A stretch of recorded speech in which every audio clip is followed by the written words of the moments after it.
Dielectrics. अब देखो जब हम डाइलेक्ट्रिक्स को स्टार्ट करते हैं तो सबसे पहली चीज हम ये कहते हैं कि डाइलेक्ट्रिक परफेक्ट इंसुलेटर्स होते हैं, परफेक्ट इंसुलेटर्स होते हैं।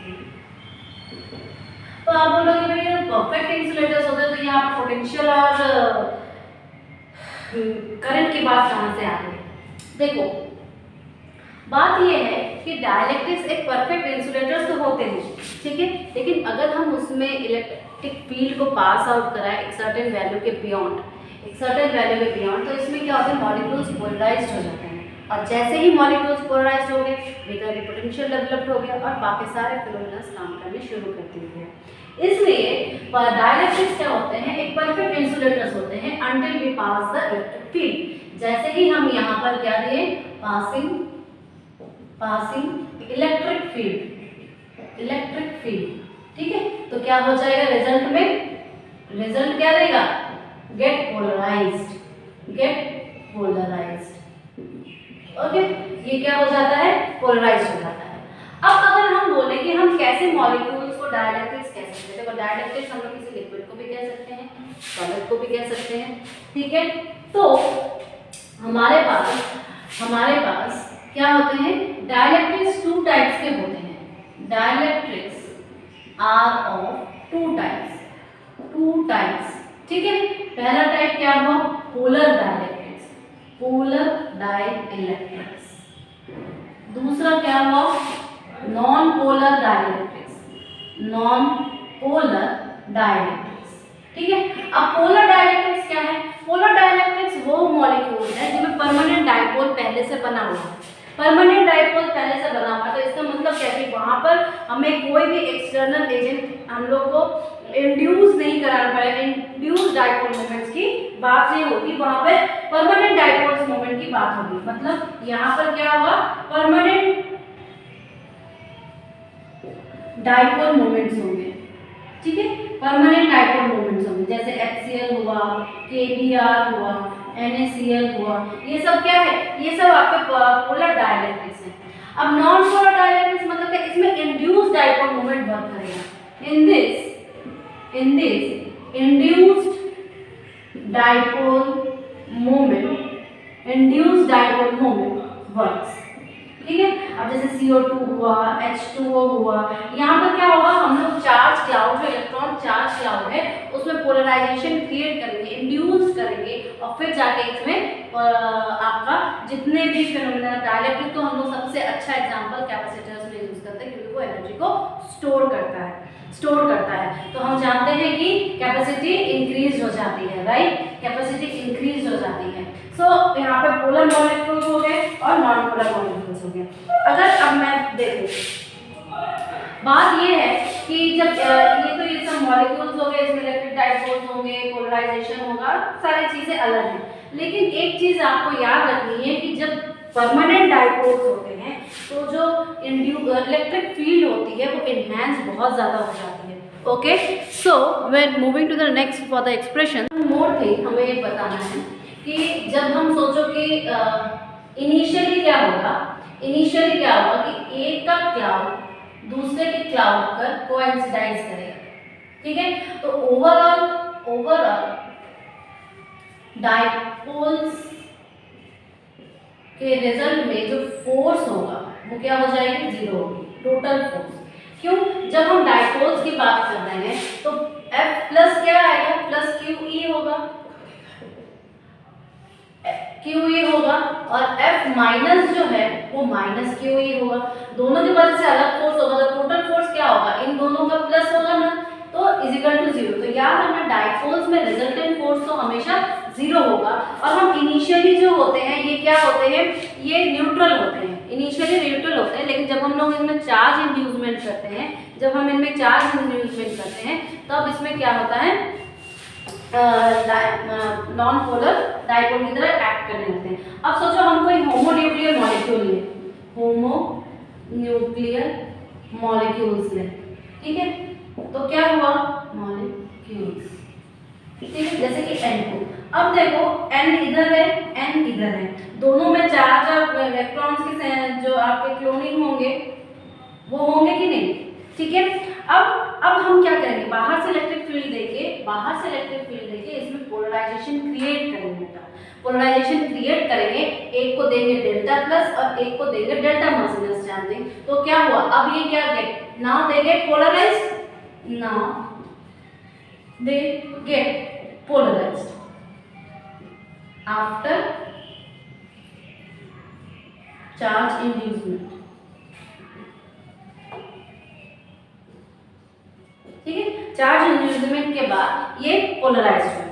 तो हमारी बात यहाँ पर क्या आ गई, इसका मतलब होमोन्यूक्लियर मॉलिक्यूल एक नॉन पोलर मॉलिक्यूल है,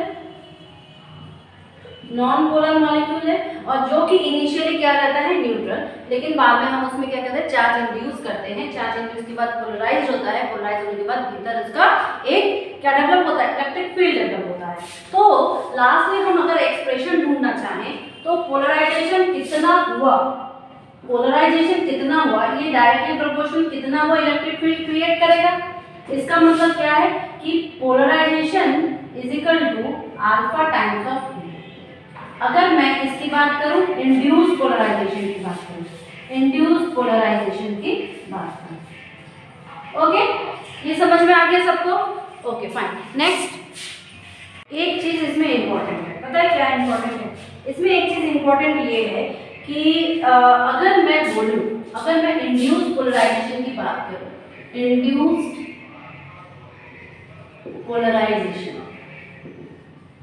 ठीक है, अगर मैं इंड्यूस पोलराइजेशन की बात करूं, इसका मतलब है कि इनिशियली यहाँ पर कोई पोलराइजेशन नहीं था, ठीक है, लेकिन जब भी मैंने इलेक्ट्रिक फील्ड या बाहर से कोई एजेंट डाला तो ये क्या हो गया, पोलराइज हो गया, ठीक है। इसका मतलब क्या है कि जो ये पोलराइज है, ये क्या जो फील्ड क्रिएट करेगा, एक इलेक्ट्रिक फील्ड क्रिएट करेगा, और ये जो इलेक्ट्रिक फील्ड क्रिएट कर रहा है वो क्या होगा, ई लोकल, मतलब लोकलाइज इलेक्ट्रिक फील्ड होगा। अब जब ये पोलराइज हो रहा है तो इसका मतलब क्या है, यहाँ पे डाइपोल मोमेंट की बात होगी, डाइपोल मोमेंट की बात होगी। जब डाइपोल मोमेंट की बात होगी बेटा, तो अगर ये कैसा डाइपोल मोमेंट होगा, इंड्यूस्ड डाइपोल मोमेंट होगा, इंड्यूस्ड डाइपोल मोमेंट होगा, ठीक है। और ये इंड्यूस्ड डाइपोल क्या परमानेंटली स्टे करता है, नहीं, जैसे ही हम एजेंट हटा देंगे हमारा सारी चीजें वैसी की वैसी इनिशियल स्टेज पर आ जाएगी।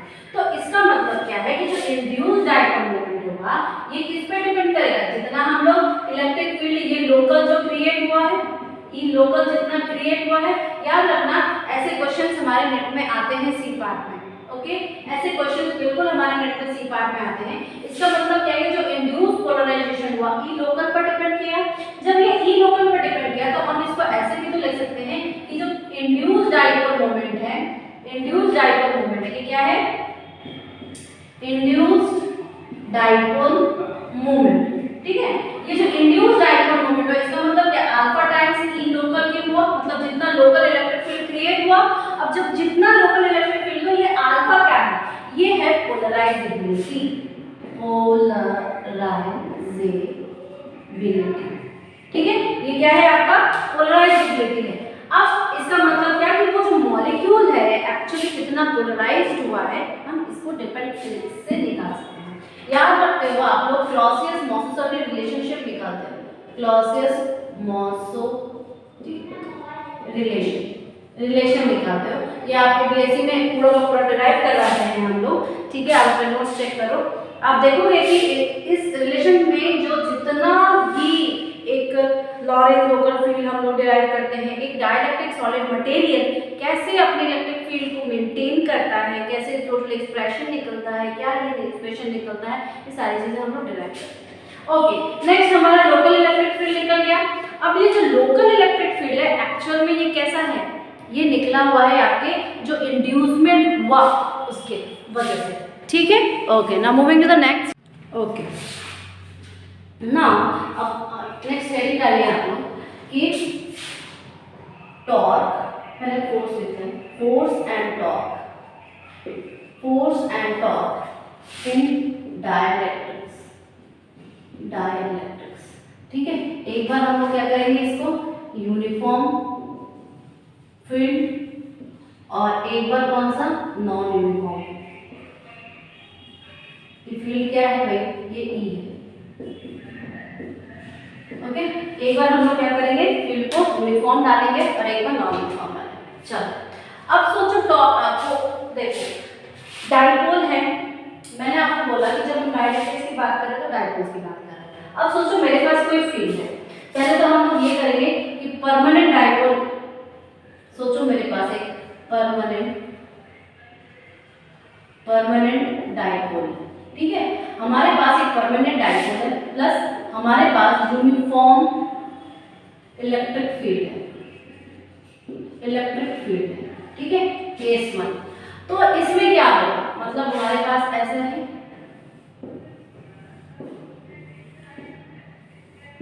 हम क्या कर रहे हैं, मेरे पास दो डाइपोल लेते हैं, ठीक है, एक डाइपोल को हम बोलेंगे +q चार्ज का और एक को बोलेंगे -q चार्ज का, ठीक है। अब ये जो एंगल बना रहा है ये 12th में आप लोग देखते हो, तो 12th में जो आप लोग देखते हो वो क्या होता है, यूनिफॉर्म इलेक्ट्रिक फील्ड को बोलते हैं, ठीक है। तो जब हम बोल रहे हैं, सोचो कि मेरे इलेक्ट्रिक फील्ड की डायरेक्शन ये है, डाइपोल की डायरेक्शन क्या होगी, नेगेटिव टू पॉजिटिव, इसका मतलब ये है डाइपोल की डायरेक्शन, ठीक है, ये है हमारे डाइपोल की डायरेक्शन, +q है -q है, ओके फाइन। तो अब क्या होगा, एक फोर्स क्रिएट होगा, राइट, एक फोर्स क्रिएट होगा, और जो फोर्स क्रिएट होगा, अब मुझे ये बताओ कि ये क्या करेगी, इसको यहाँ पर ले जाएगी, और ये क्या करेगी, इसको यहाँ पर ले जाएगी ना।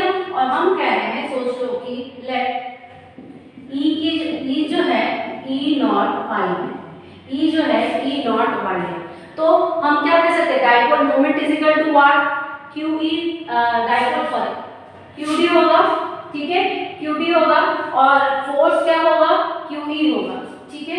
तो हम कहेंगे therefore force on +q is equal to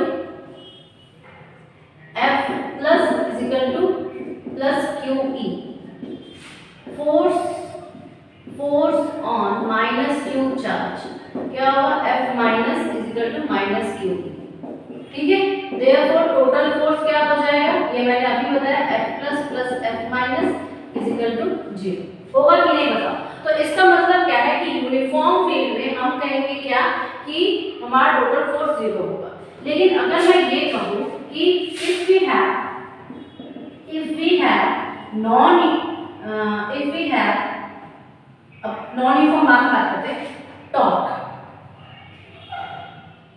perpendicular distance as r, perpendicular distance is equal to r, ठीक है। तो टॉर्क ये क्या है, टॉर्क लगेगा, टोटल फोर्स तो होगा, लेकिन टॉर्क क्या करेगा, इसको रोटेट करेगा, एक का फोर्स इस साइड जाएगा, एक का फोर्स इस साइड जाएगा, दोनों फोर्स मिलके और एंगल बना रहा है, इसका मतलब क्या है कि चीजों को रोटेट करेगा। When this thing is rotate, I know that torque क्या होता है, r cross, tell me torque क्या होता है, हाँ बिल्कुल सही है, तो टॉर्क होता है r cross f, right, r cross f। तो r क्रॉस f जो होगा ये क्या हो जाएगा, f क्या है, QE है, ठीक है। तो हम क्या लिख सकते हैं, हम लिख सकते हैं कि r क्रॉस f जब है, और तो हम इसको ऐसे भी लिख सकते हैं कि r क्रॉस f टोटल है, यहाँ पे ये टोटल है, तो ये क्या हो जाएगा, f plus of f minus, ठीक है। इसका मतलब क्या हो जाएगा भाई, r cross f plus r cross f minus. Is this clear you और नॉट, पहले आप बताओ कि ये चीज आपको क्लियर है, इट इज क्लियर। चलो आगे बढ़ते हैं। एक बात बताएंगे, ये अगर इस टॉर्क का सेंटर O पॉइंट है और यहाँ की डिस्टेंस d/2 है, यहाँ की डिस्टेंस d/2 है, तो हम जानते हैं dipole moment is equal to क्या होगा, QD टोटल डिस्टेंस होता है ना, ये होगा आपका डाइपोल मोमेंट, पहली चीज। दूसरी चीज देखो, जो आइडियल डाइपोल होता है, तो जो ये रोटेशन होता है ना आइडियल डाइपोल के लिए, नोट लिख लो, यहाँ पर नोट लिख लो, आइडियल डाइपोल के लिए rotation is from centre of mass, rotation जो होता है सेंटर ऑफ मास के अराउंड होता है। तो यहाँ पर हम इस एक्सप्रेशन को क्या लिख सकते हैं, r क्या लिख देंगे,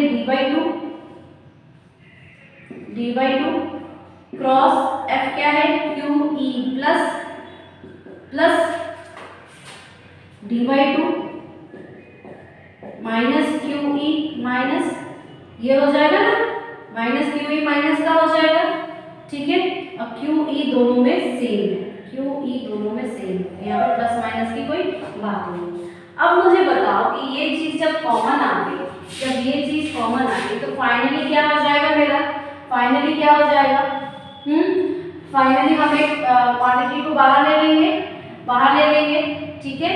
सो क्योंकि डी जो है, डी क्या है, हमारा परमानेंट डिस्प्लेसमेंट वेक्टर है, तो ऑब्वियस सी बात है हम इसको क्या लेंगे, एक माइनस साइन के साथ लेंगे। Nobody tells me this, right. So ये क्या हो जाएगा, माइनस माइनस प्लस हो जाएगा, तो यहाँ पर टोटल डी आ गया, साथ में क्यू आ गया, साथ में क्यू आ गया, और यहाँ पर क्या आ गया, एक ई आ गया, एक ई आ गया, ठीक है। लेकिन याद रहे ये सारी चीजें क्रॉस के साथ जाती हैं, ये सारी चीजें क्रॉस के साथ जाती हैं, तो हम क्या करेंगे भाई, यहाँ पर हम लिख देंगे क्यू डी क्रॉस ई के साथ जाएगा, तो इसको हम क्या लिख सकते हैं, पी क्रॉस ई, पी क्रॉस ई। तो ये क्या हो जाएगा, हमारा टॉर्क का एक्सप्रेशन हो जाएगा। जब हमारा टॉर्क का एक्सप्रेशन आता है तो हम क्या कहेंगे, यहाँ पर ये टॉर्क का वो एक्सप्रेशन है जब हम ये कह रहे हैं कि हमारा जो फील्ड है, जो फील्ड हम उस डाइपोल, परमानेंट डाइपोल पे लगा रहे हैं, वो क्या है, यूनिफॉर्म। लेकिन ऐसा बिल्कुल भी जरूरी नहीं है, एग्जामिनेशन में जो आता है, ये हम क्लास 12 के बच्चों को पढ़ाते हैं, लेकिन जो एग्जाम्स में आता है बेटा, वो क्या आता है, वो आता है नॉन यूनिफॉर्म फील्ड्स के लिए। वो किसके लिए आता है, नॉन यूनिफॉर्म फील्ड्स के लिए। So let's see what happens अगर मैंने ये फोर्स और टॉर्क की बात की, किसके लिए, नॉन यूनिफॉर्म इलेक्ट्रिक फील्ड्स के लिए, ओके। सो अब हम बात करेंगे कि अगर मैं नॉन यूनिफॉर्म इलेक्ट्रिक फील्ड की बात करूँ, मतलब हमारी कंडीशन क्या है, हमारी कंडीशन है कि परमानेंट डाइपोल, परमानेंट डाइपोल और क्या है, plus non uniform electric field, non uniform electric field.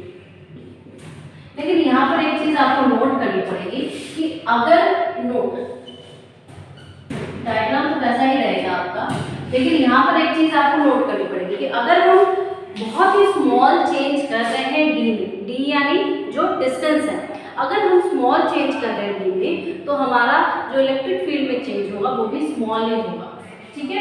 यहाँ हम कह सकते हैं कि कोई ड्रास्टिक चेंज नहीं आएगा। तो यहाँ पर लिख देना D is very small, D क्या है, हमारा वेरी स्मॉल है क्योंकि ये दो डाइपोल के बीच का डिस्टेंस है। तो जो ऑब्जर्वेशन पॉइंट है वो हमारा बड़ा होता है, तभी तो हम कहते हैं कि चीज हमारी जो गिवन है वो एक डाइपोल है।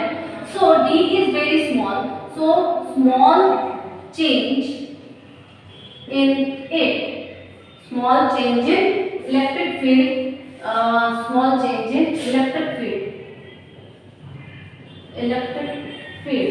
इज नॉट लार्ज या ड्रास्टिक बोलो, कुछ भी बोल दो, ठीक है, कुछ भी बोलो। सो हम क्या कहेंगे, इलेक्ट्रिक फील्ड में जो चेंज होगा वो वेरी स्मॉल होगा। चलो डायग्राम बनाते हैं। डायग्राम क्या होगा, सेम होगा। हमने कहा कि जो इलेक्ट्रिक फील्ड हम इस डायरेक्शन में डाल रहे हैं वो नॉन यूनिफॉर्म है। वो क्या है, नॉन यूनिफॉर्म। तो डायपोल बना देते हैं, इधर का माइनस क्यू, इधर चार्ज है प्लस क्यू, ओके, इधर चार्ज है प्लस क्यू। अच्छा, ये इसका सेंटर पॉइंट है, तो यहाँ की डिस्टेंस हम बोल देंगे d/2, ठीक है, d/2 है। और इलेक्ट्रिक फील्ड की डायरेक्शन हमारी ऐसी है, थीटा एंगल बना रही है, पोलराइजेशन का जो डायरेक्शन होगा वो डायपोल मूवमेंट का, ठीक है। ये क्या करेगी, इधर घुमाएगी f+ से, और ये क्या करेगी, इधर घुमाएगी f- से, ठीक है। ये क्लियर हो गया सबको? Anybody have any problem? तो अब हम ये कहेंगे कि हमको क्या मेजर करना है, हमें मेजर करना है फोर्स। सबसे पहले हम क्या मेजर करेंगे, फोर्स। अब मुझे ये बताओ, मैंने पहली क्लास में भी आपको बताया था कि अगर हम ये कह रहे हैं कि हमारे पास यूनिफॉर्म फील्ड है तो टोटल फोर्स 0 हो जाएगा। लेकिन अगर हमारे पास फील्ड ही यूनिफॉर्म नहीं है तो चलो कैलकुलेट करते हैं टोटल फोर्स क्या होगा, और ये बिल्कुल भी 0 नहीं होगा, इसका हमें एक अमाउंट मिलेगा, राइट। तो अगर हम कहें टोटल फोर्स F(t) है, या हम इसको नेट फोर्स भी कहते हैं, नेट फोर्स वो क्या होगा, इसके कारण प्लस इसके कारण होगा, इन दोनों के कारण होगा। और जब इन दोनों के कारण होगा, इसका मतलब क्या है कि जो पहले हम E+ और E- is equal to E कर दे रहे थे वो अब हम नहीं करेंगे, वो अब हम नहीं करेंगे। हम कहेंगे कि ये QE plus of minus QE minus क्या होगा, यानी हम ये कह सकते हैं कि Q अगर कॉमन ले लें तो E plus minus E minus का ये होगा सम। ठीक है, is this clear to you all? अब मैंने ये कंडीशन ऑलरेडी बोल दी है कि हमारे पास D इतना स्मॉल है कि इसमें हमें कोई वेरिएशन नहीं दिखना है। तो इसका मतलब हम जो F नेट कहेंगे वो क्या होगा, Q और बहुत ही स्मॉल चेंज E में, Q बहुत ही स्मॉल चेंज E में। तो इसका मतलब क्या है बेटा कि जब डेल्टा जो हम चेंज कर रहे हैं, डेल्टा E क्या होगा, डेल्टा E हो जाएगा हमारा D डॉट डेल्टा E। ठीक है, इसका मतलब ये तुम्हारा Q हुआ। तो अब हम ये क्या कह सकते हैं, डेल्टा E को निकालना है। डेल्टा E को क्या निकालेंगे, नाउ फॉर डेल्टा E कोई मुझे बता सकता है डेल्टा E को हम कैसे निकाल सकते हैं? डेल्टा E को हम कैसे निकाल सकते हैं प्लीज? कैसे हम इस DA को निकाल सकते हैं? Apply gradient theorem. देखिए, अप्लाई ग्रेडियंट थ्योरम हमने आपको बताया था कि DA क्या हो जाता है, DA हो जाता है कि किसी का हम डेल लेंगे, ठीक है, डेल डॉट, किसका डेल डॉट निकालेंगे, finally del dot A gradient this, then इसके बाद हम क्या लिखेंगे बताओ, डेल ऑफ R। ठीक है, ये आपका ग्रेडियंट थ्योरम से रिलेशनशिप आती है, सॉरी ये आपके ग्रेडियंट थ्योरम से रिलेशनशिप आती है। ओके, तो इसका मतलब क्या है, इस डेल ऑपरेटर को लिखेंगे तो del by del x of A I plus del by del y of A J plus del by del z of A K। ठीक है, तो ये हमें क्या एक्सप्रेशन दे रहा है, ये हमें देगा कि DA क्या है, स्मॉल चेंज इन A। तो हम यहाँ से इसको लिख सकते हैं कि delta E is equal to what, क्या लिख सकते हैं इसको हम ऐसे लिख, इसका मतलब क्या है कि ये dr तो रहेगा और डेल ऑफ A हो जाएगा, dr डेल ऑफ A क्या है, dA। ये तुम्हारा इससे निकला है। तो इसी चीज को हम यहाँ पर पुट करेंगे, यहाँ पर पुट जब करेंगे तो इसका मतलब क्या हो जाएगा, अब देखो ये जो dr है स्मॉल चेंज इन डिस्टेंस है, तो हम अपने पहले का हम यहाँ पर स्मॉल चेंज कर रहे हैं, तो हम डायरेक्टली इसको d लिख सकते हैं। ठीक है, फिर हम डेल ऑफ E कर देंगे, डेल ऑफ E कर देंगे। क्या हम ऐसा कर सकते हैं? Please tell me. Okay ma'am, ये कैसे आया बेटा, ये आपका ग्रेडियंट थ्योरम से आया है। जैसे जब हम लोग इनिशियल डेज में मैथमेटिकल एनालिसिस करते हैं, स्टोक्स थ्योरम पढ़ते हैं, ग्रेडियंट पढ़ते हैं, फिर डाइवर्जेंस थ्योरम पढ़ते हैं, कुछ प्रॉपर्टीज को इस्तेमाल करते हैं, तभी हमने आपको ये बताया प्लीज चेक योर नोट्स है, प्लीज चेक योर नोट्स। और फिर हमारा क्या आया, del E is equal to D dot del of E। जब ऐसी सिचुएशन आती है, तो बताओ हम क्या कर सकते हैं? अब देखो मेरे पास डेल ऑफ E ऐसा आ गया, तो हम क्या लिख सकते हैं, F, क्योंकि F नेट हमारा है Q of del of E, तो इसको हम Q ऑफ D, यहाँ पे QD लिख दो और फिर क्या लिखेंगे, डेल ऑफ E लिख सकते हैं F नेट। अब ये QD क्या है, P है, तो P डेल ऑफ E आ गया F ऑफ नेट। क्या आपको ये समझ में आया कि जब हम नॉन यूनिफॉर्म इलेक्ट्रिक फील्ड लेते हैं तो हमारा बिल्कुल भी ये ऐसा नहीं होता है। ओके, अब मुझे ये बताओ,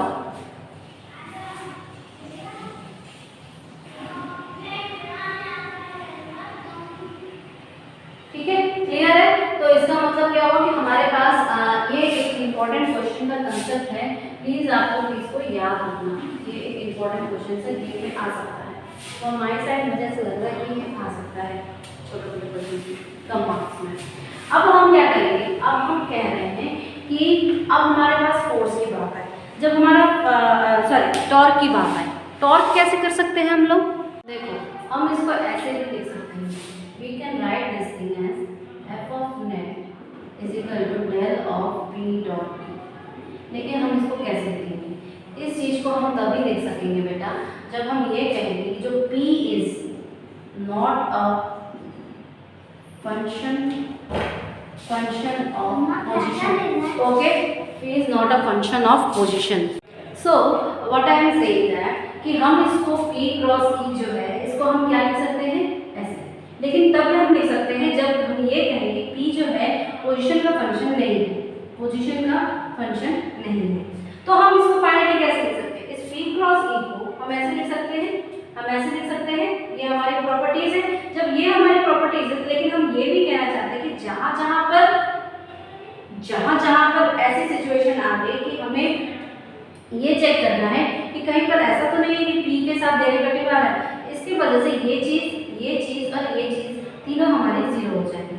तो बचा क्या हमारे पास? ये बचा कि नहीं बचा हमारे पास ये.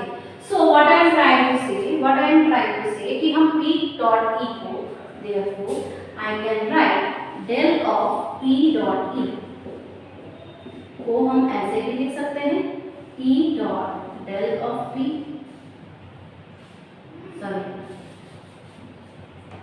Dot del of E. ठीक है, हम इसको ऐसे भी लिख सकते हैं. क्या प्रॉपर्टीज का यूज करके? हम ये प्रॉपर्टी यूज कर सकते हैं कि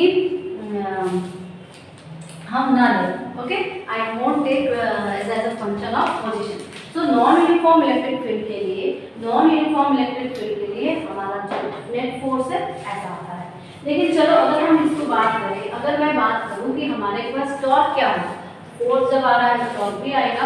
और टॉर्क हम जानते हैं कि डेल क्रॉस क्या, अगर हम टॉर्क जानते हैं तो हमारे पास क्या है? परमानेंट डायपोल है. और इस परमानेंट डायपोल को हमने किस में रखा है? नॉन यूनिफॉर्म इलेक्ट्रिक फील्ड में रखा है. ओके, हमने इस परमानेंट डायपोल को कहाँ रखा है? नॉन यूनिफॉर्म इलेक्ट्रिक फील्ड में रखा है. और नॉन यूनिफॉर्म इलेक्ट्रिक फील्ड में अभी हम लोगों ने देखा कि नॉन यूनिफॉर्म फील्ड में क्या देखा कि फोर्स हमारा जीरो नहीं था. नेट फोर्स जो है is not equal to zero. तो अब टॉर्क क्या हो जाएगा? टॉर्क बेटा ये हो जाएगा, एक तो P क्रॉस E और दूसरा हो जाएगा प्लस किसकी वजह से? नॉन यूनिफॉर्म की वजह से, जो R क्रॉस F की वजह से होगा. ठीक है, और ये नेट फोर्स है. और अभी हमने नेट फोर्स क्या निकाला था? Del of P dot E निकाला, right? Del of P dot E निकाला था. तो इसका मतलब क्या हो जाएगा भाई? इसका मतलब क्या हो जाएगा कि अब इसी को हम कैसे लिख सकते थे? P of del of E. इसको भी हमने ऐसे लिखा था. ठीक है, दोनों इक्वल टू हो जाएंगे. सो व्हाट आई कैन राइट,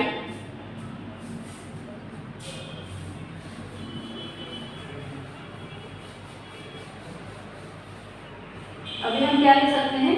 अभी हम इसको ऐसे लिख सकते हैं P dot del of E. Sorry, यहाँ पर मैंने कुछ गलत लिखा था शायद. देखो मैं क्या कह रही हूँ, 1 सेकेंड. अभी F नेट जो हमने पहले लिखा था वो क्या लिखा था? Del of P dot E.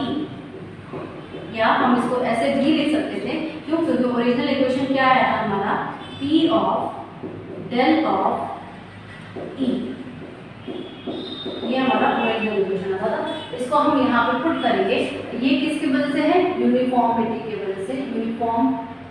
और ये किसकी वजह से है? नॉन यूनिफॉर्म की वजह से. ठीक है, तो ये किसकी वजह से है? एक यूनिफॉर्म की वजह से और एक नॉन यूनिफॉर्म की वजह से. तो हमारा फाइनल जो टॉर्क हुआ टोटल किसके वजह से? ये ऊपर वाले की वजह से. नॉन यूनिफॉर्म अगर आ जाएगा तो वो क्या हो जाएगा? P cross E plus R cross करेंगे. अब F यहाँ पर जो ये है इसको पुट करेंगे तो क्या हो जाएगा? P dot del of E. ठीक है, ऑफ E ऐसा. Is there is any question? तो हम ये क्या देखते हैं? हम ये देखते हैं कि जो नॉन यूनिफॉर्म इलेक्ट्रिक फील्ड जब हम ले लेते हैं तो जो फोर्स है और जो टॉर्क है दोनों ही नॉट इक्वल टू जीरो होगा. लेकिन जब हम एक आइडियल ले लेते हैं या यूनिफॉर्म इलेक्ट्रिक फील्ड ले लेते हैं तो हमारा क्या? नेट फोर्स तो जीरो हो जाता है, पर अभी get some of the torque जो कि P क्रॉस E होता है. ओके.